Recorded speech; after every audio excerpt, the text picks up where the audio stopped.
with regard to deterrence? Yeah, I mean, that would be a reflection of that the signal is being heard and that we're on the right track. Yes. Great. Thank you, Mr. Chairman.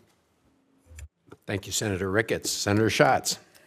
Thank you, Mr. Chairman. Thank you to all of the testifiers for being here. I want to follow up on Senator Romney's line of questioning.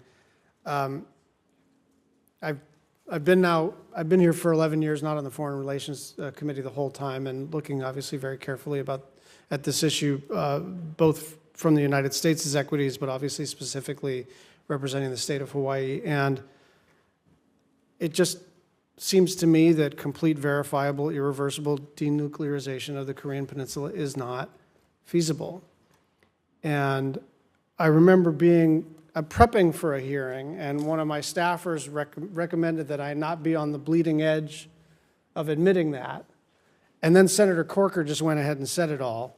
And so I just kind of want to get on the record,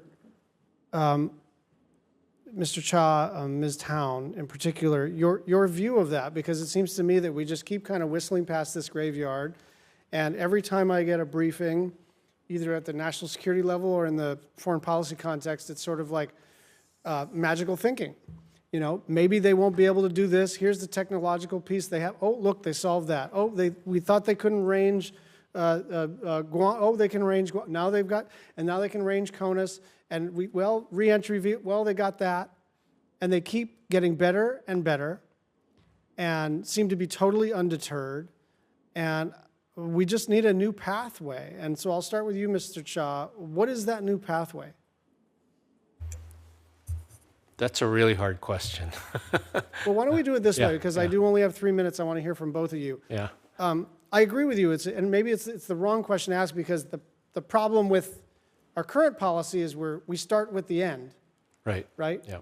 What are some short-term, incremental steps that we can take to increase the potential for leverage and the potential for good outcomes in the short term? Yeah. Forget denuclearizing the peninsula. Let's talk about risk reduction in the short term. Yeah, so I didn't mean to be flippant about the question. I think it's a very important one. Like, as you know, I'm a part-time resident of Hawaii, so I think about this as well all the I've seen you on time. a couple of airplanes, yeah. Yeah. But I do think, practically speaking, it is threat reduction. It is risk reduction. I mean, CVID is the bumper sticker, and there are political and alliance management reasons why we need to say CVID, having to do with Japan, having to do with our Iran policy as well as the NPT regime. But if we were ever to get back into a negotiation as a former negotiator, the first steps would be threat reduction, risk reduction, freezing Yongbyon, right? Getting inspectors back in, trying to get into the experimental light water reactor. In exchange for what? Well, I mean, in exchange for things like reducing sanctions, the 2016, 2017 sanctions, the general sector sanctions, which were the ones that the North Koreans were most concerned about when President Trump met them in Vietnam. Political recognition, security assurances, these sorts of things. The danger, of course, is that people will accuse whichever administration were to re-engage with this as buying the same horse for the 15th time.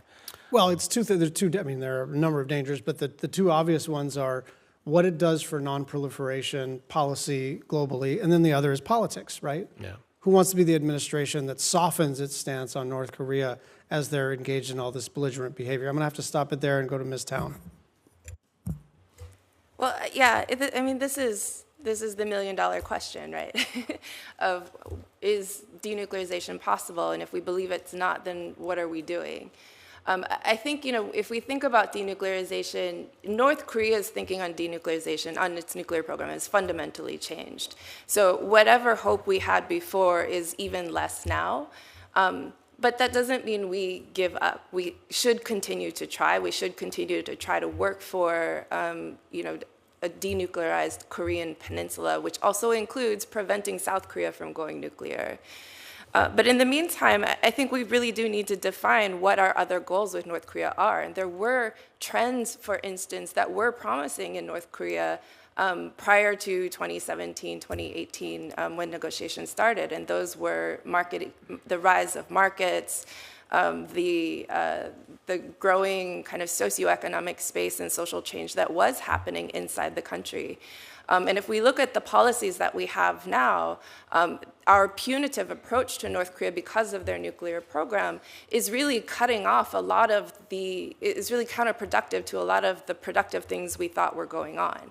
So, I think there is a reason to rethink our sanctions policies and really distinguish between that which is actually going to affect any kind of procurement of dual-use goods versus that's going to have spillover effects into the economy, right? How do we re-empower the people? We always talk about wanting to get information into the people, but we continue to cut off our own access to the people and their access to us, and their access to goods and markets.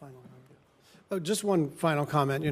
When all you have is a hammer, everything looks like a nail. And I just think we really need your help on developing more tools, because otherwise we just keep hammering the same nail and saying, how come this isn't working? And so we need to open up the aperture on a bipartisan basis to get smarter on this, because this, as Senator Romney said, this policy is a failure and has to change.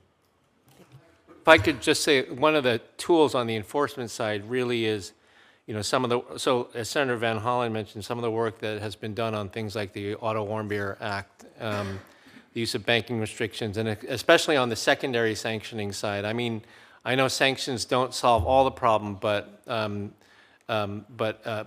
these are important sanctions. We're starting a project now where we're trying to identify supply chains for other things that are being imported by countries in the West and China with regard to North Korea for secondary sanctioning. I mean, there is the engagement side, but there is the sanction side, and that is an important piece of this as well. So. Thank you, Senator Schatz, and I know Senator Romney